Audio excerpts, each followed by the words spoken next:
Hello again, this is Eric Miscoll with Charlie Barnhart Associates here at IPC Apex 2015 in lovely sunny San Diego.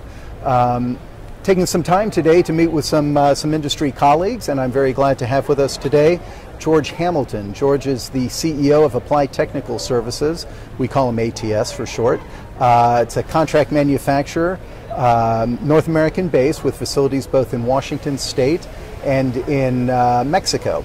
And also the winner of a Service Excellence Awards for the industry today. So congratulations on that, George. Thank you.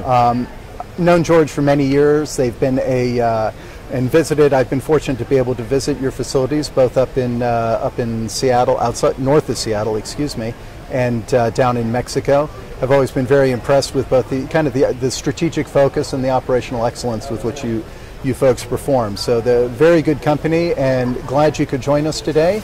A pleasure. Thank you very much for sitting down and being one of my victims. Sure. And you've been in this industry for about 30 years now, if I'm not mistaken, right? And, correct.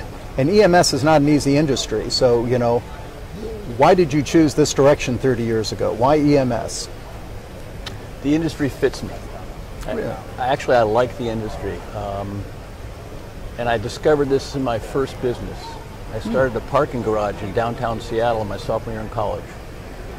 We leased an old hotel that was converted into a parking garage. Very, very inefficient design. When I took it over, there's about 100 cars in there. Self-park, it would do about 80 cars. Mm-hmm. And we managed to build that business up to where we had 215 cars in there. Mm-hmm. And you can imagine an old hotel, parking cars, 10, 15, 20 cars deep, that far apart.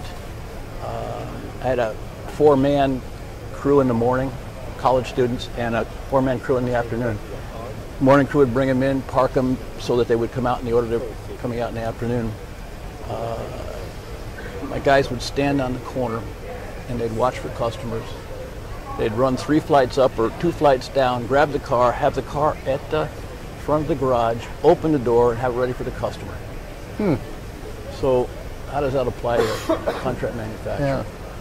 Well, nobody wants to wait for your car, so you have to have flawless delivery. And it's challenging with that many cars in the garage.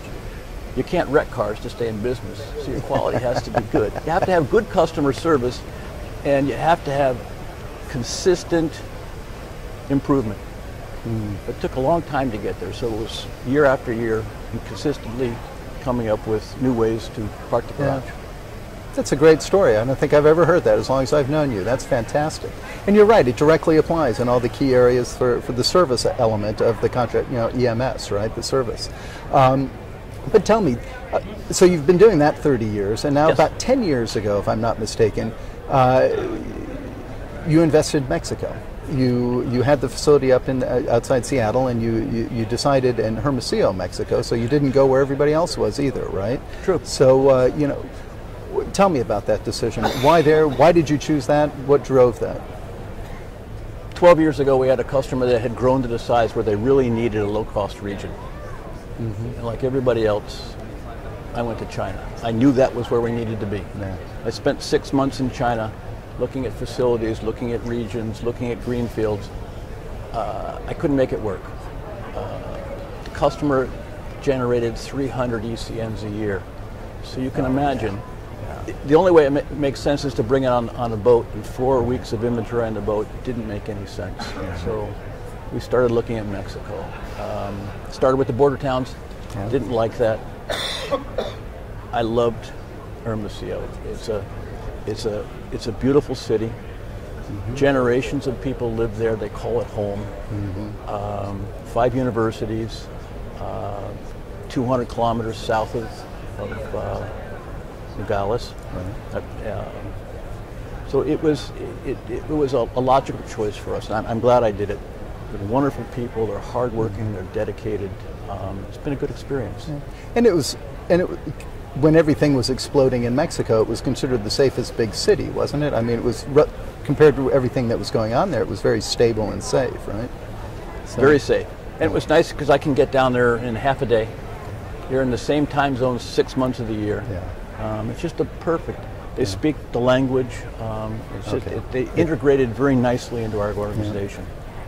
Now I want to kind of circle back to the big picture too, because one of the things that's always impressed me about ATS, and this is for your, and I think it was it happened again today with your Service Excellence Awards. You won top in class for your size group there, the way they do the awards.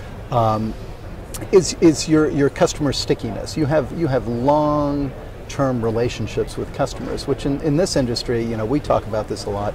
Oftentimes it's like maybe 4 or 5 years is an average tenure for customers. And you have ones that are 3-4 times that, who are customers. And that's always been a very impressive piece, I think, to your operations. How do you explain that? Without giving away the secret sauce here, obviously. Our top 6 customers have been with us anywhere from 16 to 23 years. How do we keep them? How do we take care of them? First of all, we have good customers. Customers that appreciate what we do. And I try and surround myself with people that need that kind of recognition, that drive towards that kind of recognition. And then you put a couple of metrics in place, like the Customer Service Award. So every year we sit down with the customer and we ask them, what's it going to take to get perfect scores for on-time delivery, quality, value, technology, and responsiveness. And we spend the entire year driving towards those metrics. And that's how we win these awards. But also I spend a lot of time with my counterparts at my customers, understanding their industry, understanding their business, and finding ways to help make them successful. It's funny, as the way you started with the story about the parking garage and everything, and kind of as you said, you started there, and what you learned there are principles that continue in what you're doing today, and that's, and again, as evidenced by the award again today. And so thank you for that, and thank you for the time, and again, congratulations, and I wish you nothing but continued success. Thank you, sir. Thank you.